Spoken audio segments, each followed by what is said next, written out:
So today we're discussing about the world's most crypto-friendly countries, and this has come after I had to respond to an email from a subscriber. That subscriber was specifically discussing about startups, companies, and how to best earn crypto in Poland. Is Poland a crypto-friendly nation? How to find work with crypto companies? And that led me to this website. And I thought, hey, that is a great question. And a lot of other people might have that exact same question. So we're going to answer that today. What are the world's most crypto-friendly countries? Is Poland a part of it? And if you live in Poland or you're planning on moving to Poland or the surrounding countries, will they be perfect for your crypto ventures or work? Bitcoin is at $9,600 today, Ethereum at $240. Bitcoin dominance has fallen a little bit. It's at 65.47%. And today, I welcome you to the channel. My name is Michael or Kubera. Cardano made a lot of movements. It has beat out Tezos. It's at number 10. Not a huge difference yesterday, but today the difference has been made much more clear with over $100+ million of a difference. Yesterday was only $20 million. So Cardano video is coming up, but let's roll the intro.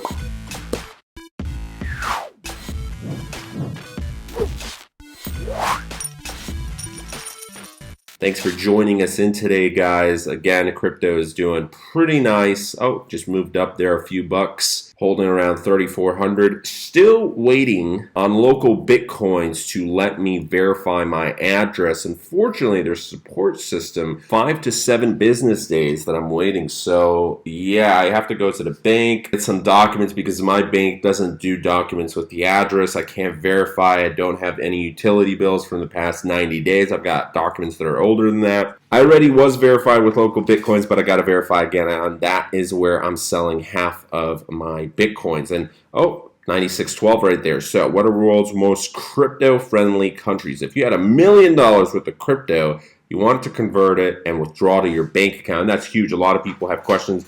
Hey, can I use bank accounts from Poland, from Germany, from any country to withdraw safely my crypto and everything's going to be fine, or can I use it to purchase cryptocurrency? You know, there's been cases where Chase Bank or other American banks have blocked cryptocurrency transactions, even though ironically Chase Bank is holding millions and millions of dollars worth of cryptocurrency currently. I'm sure the rules changed since 2017, but we had a lot of articles coming out that you didn't have full control. And that's why people are curious, hey, will my bank support this? If you live in a country like India, your hypothetical jackpot would pose a serious dilemma, as the Reserve Bank of India announced in 2018 that it would no longer provide services to any person or business dealing with cryptocurrency. So they're waging war against crypto. Today, no bank in the country will accept funds from an exchange processing crypto to fiat withdrawals. In China, you'd also find yourself in a sticky situation. Following ICOs in September 2017, authorities banned local crypto exchanges and ICOs. So Japan, Singapore, Switzerland, Luxembourg, Hong Kong, and Malta are the big 6 countries that a lot of people go to, and Malta is probably the most interesting out of all of this. It's a small little island. I've been there. Not a lot of people live there. They drive on the other side of the road. It's very funny. And actually, a lot of Polish people have moved out to Malta because they pay better.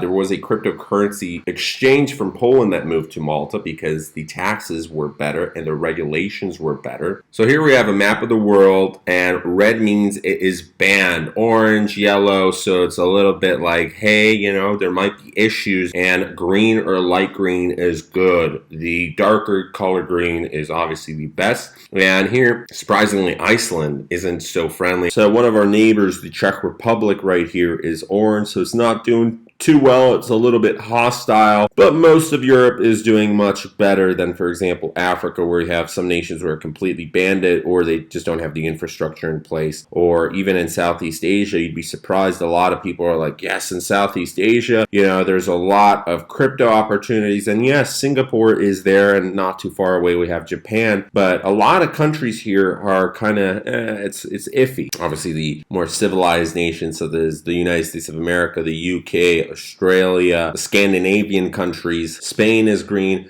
Belarus is darker green here, but it is a dictatorship, so I would kind of hold that with a grain of salt. Japan is known to have some of the most progressive cryptocurrency regulations in the world. As a result, about 10% of the total global traffic to crypto exchanges comes from Japan. In 2017, the country recognized crypto assets as legal tender and established clear tax guidelines for investors. This was no small feat, as the reluctance of national tax authorities in many regions to issue detailed guidance on virtual assets has been a serious concern. So a lot of nations had trouble with it, and some nations literally just banned crypto because they didn't know how to tax it. Now, just because it's banned, does that stop the citizens of that country from using it? Of course not. Switzerland, Zug, a canton in Switzerland, became known as Crypto Valley after it passed several progressive laws regulating crypto use and related businesses. So you got a lot of Swiss companies. Switzerland is known for its beautiful apps, for the Rolexes, for the culture, and its banking system. So with crypto, it was a obvious one that they would be a little bit more open to it, judging off of their past history with banks. So the Swiss State Railway now even accepts Bitcoin for ticket payments. A number of Swiss banks like Falcon Private Bank and Julius Baer also allow direct transfers and deposits of select cryptos. In Singapore, Bitcoin and other cryptocurrencies are viewed by legal authorities as goods and not as money. This means any company operating with Bitcoin or altcoins pays just 7% in tax, so that's good. 2018, Singapore finalized its regulatory framework for crypto payment services. When it comes to tax perks in Luxembourg, this tiny landlocked European nation of under 600,000 is a serious contender. In Luxembourg, cryptocurrencies are treated as intangible assets, which means they aren't subject to income tax until they are disposed of. Furthermore, all cryptocurrency transactions are exempt from VAT tax. Nice one, Luxembourg. Hong Kong has what is known as a light touch regulatory environment, laissez-faire essentially. Bitcoin and other cryptocurrencies are exempt from VAT and capital gains taxes and are seen as commodities rather than currencies. You're seeing a popular pattern here. The famous port city already boasts a number of 24/7 cash to Bitcoin ATM. And seriously, they're very easy to work with. The more ATMs you have like that, the more normal people will be buying cryptocurrency. Malta, the parliament of this tiny European island nation, has taken a decidedly pro-Bitcoin stance, with the Prime Minister even calling crypto the inevitable future of money. In July 2018, Malta's parliament passed 3 bills providing a framework for blockchain technology. So obviously got the tax havens as well, alongside some other islands and peninsulas such as Gibraltar, Bermuda, Vanuatu, Puerto Rico, Mauritius off of the coast of Africa, Cayman Islands, Seychelles. So you have a lot of crypto companies that were, surprise, surprise, in Seychelles, and no one's ever heard about that, but it's a tax haven. Gibraltar, for example, was the first country to define rules governing ICOs, while Vanuatu became the first citizenship by investment country to offer payment in Bitcoin. Usually it would be, hey, you have to buy some real estate, and there we go. And an oligarch would just buy real estate. Here's your citizenship. So there has been some scandals with Poland, and they didn't really know, as many other countries, what to do with Bitcoin, how to tax it. And they had some pretty crazy proposals. We discussed that before on Kubera. One was that they wanted to tax for every single transaction, which some people would owe thousands and maybe even hundreds of thousands of dollars in a country where the average person earns less than $1,000 per month in back taxes. And nobody really knew exactly how that would work, and people fought against that proposal. So currently, from my perspective, living in Poland, the banks are okay with crypto. You should be fine. It's not as friendly as other areas of the world. It could be much more friendlier. I think it will be much more friendly in the future as the Polish government sees, hey, crypto's not a scam, it's just a tool, it's pretty cool, hey, here we go. There is a problem with taxes, so you will get taxed heavily, but there's worse areas of the world. And honestly, not everybody pays taxes, so it honestly depends on how much you're making, whether you're starting a venture by yourself. And if you're looking for work, yeah, you're going to have to pay taxes like normal, but there are a fair amount of jobs revolving around crypto. It's still nothing compared to the ones mentioned before, like Japan or Singapore or Malta or Switzerland. You have a lot of those crypto opportunities, or even America. But if you're a developer, a marketer, someone who's really, really well known with cryptocurrency, you've got a lot of experience, an investor that's been around for a few years, especially if you speak multiple languages, these companies are going to be very open to you. Not all, but a big help would be if you actually spoke Polish too. So here we have retail banks in Poland launched BIK's blockchain-based client data tool. So I'm familiar with the BIK. Polish Credit Bureau launched commercial use of its blockchain-based customer data platform for retail banks. So that's a good one. Here's a bad one. Head of crypto capital arrested in connection with money laundering, but that was revolving around Panama, so maybe he was Polish. A Polish crypto exchange BitMarket shuts down citing liquidity loss, so that's another bad one. But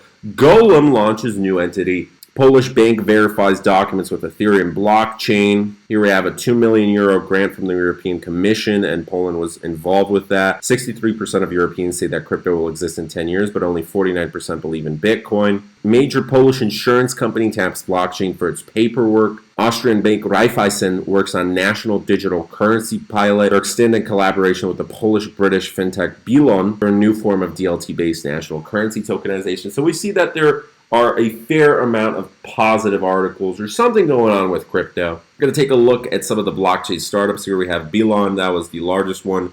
This has been founded since 2012. It is the world's first blockchain enabling government currency transaction that is compliant with all regulations. It offers a mobile app that enables global P2P money transfer, and the company offers payment options across 60,000 payment points in the UK and across ATMs in Poland. Then we have Golem. It's a decentralized global market for computing power developed in Poland. They used to be in the top 50, but they fell down. However, they're still doing pretty good. Looks like Golem fell, unfortunately. It's ranked 102. It was ranked 90, but it's still got a market cap of $50 million. So it's a multi-million-dollar project that, again, the employees are probably getting paid better than normal individuals working in Poland. And the middle class is rising in Poland. We have Nebula. It's a distributed computer sharing platform. BitMarket is an online Bitcoin exchange platform. GamerHash offers cryptocurrency mining services, automated cryptocurrency trading platform, a decentralized freelance marketplace, a blockchain-based voting platform, and online cryptocurrency exchange platform. So you got a lot of these cryptocurrency exchanges. This one's actually pretty close to my new location. So I used to live in Warsaw. Now I live a little bit down in the south. And here, this one, Million Coin, is an Ethereum-based decentralized payment currency. This is just a small bunch of a handful. There's probably a few hundred actual companies that are worth over $1 million that are revolving around crypto. Or maybe it's not just crypto ever since the 2017-2018 crash. I'm sure they branched out into other areas. However, that is that. It says there are 43 blockchain startups in Poland, but of that, it's also not featuring in the exchanges because there's a lot more of that going on, or investing companies that not only deal with cryptocurrency. So my name is Michael or Kubera. Thanks for watching. Hit that like button, share your opinion down below, and we shall see you guys in the next video.